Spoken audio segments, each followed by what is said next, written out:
ত্রয়োদশ জাতীয় সংসদ নির্বাচন ঘিরে বিএনপি ও জামায়াতে ইসলামের প্রার্থী মনোনয়ন নিয়ে রাজনৈতিক অঙ্গনে শুরু হয়েছে তোলপাড়। ইতিমধ্যে বিএনপি 237 আসনে সম্ভাব্য প্রার্থীর তালিকা প্রকাশ করেছে, যেখানে দলটির শীর্ষ ও কেন্দ্রীয় নেতাদের বেশিরভাগই অন্তর্ভুক্ত হয়েছেন।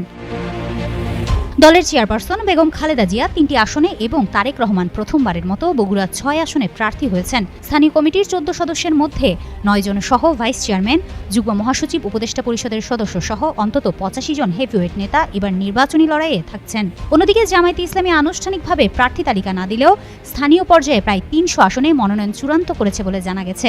মূলত দেশের 85টি গুরুত্বপূর্ণ আসনে বিএনপির ধানের শীষ প্রতীকের প্রার্থীদের বিপরীতে জামায়াতের দাড়িপাল্লা প্রতীকে প্রার্থীরা লড়বেন, এমন সমীকরণে মাঠে নেমেছে দুই দলের প্রভাবশালী নেতারা।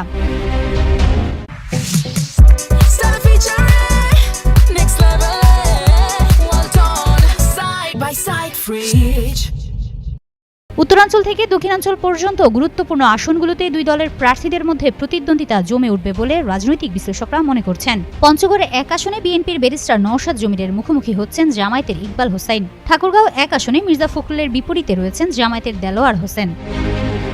ঢাকা 1 আসনে বিএনপির প্রার্থী ঢাকা জেলা বিএনপির সভাপতি খন্দকার আবু আশফাক। এই আসনে জামায়াতের প্রার্থী ব্যারিস্টার নজরুল ইসলাম। ঢাকা 3 আসনে বিএনপির মনোনয়ন পেয়েছেন স্থায়ী কমিটির সদস্য গায়েশ্বর চন্দ্র রায়। এই আসনে জামায়াতের প্রার্থী অধ্যক্ষ শাহিনুল ইসলাম। ঢাকা 15 আসনে জামায়াতের প্রার্থী হয়েছেন দলটির আমির ডাক্তার শফিকুর রহমান। এই আসনে বিএনপির প্রার্থী করেছে যুবদল নেতা শফিকুল ইসলাম মিল্টনকে। খুলনা, বরিশাল, রাজশাহী, চট্টগ্রাম ও সিলেট বিভাগের একাধিক আসনেও একই চিত্র। সবার আগে সব খবর পেতে চ্যানেলটি সাবস্ক্রাইব করুন এবং ফলো করে বেল বাটনটি চাপুন।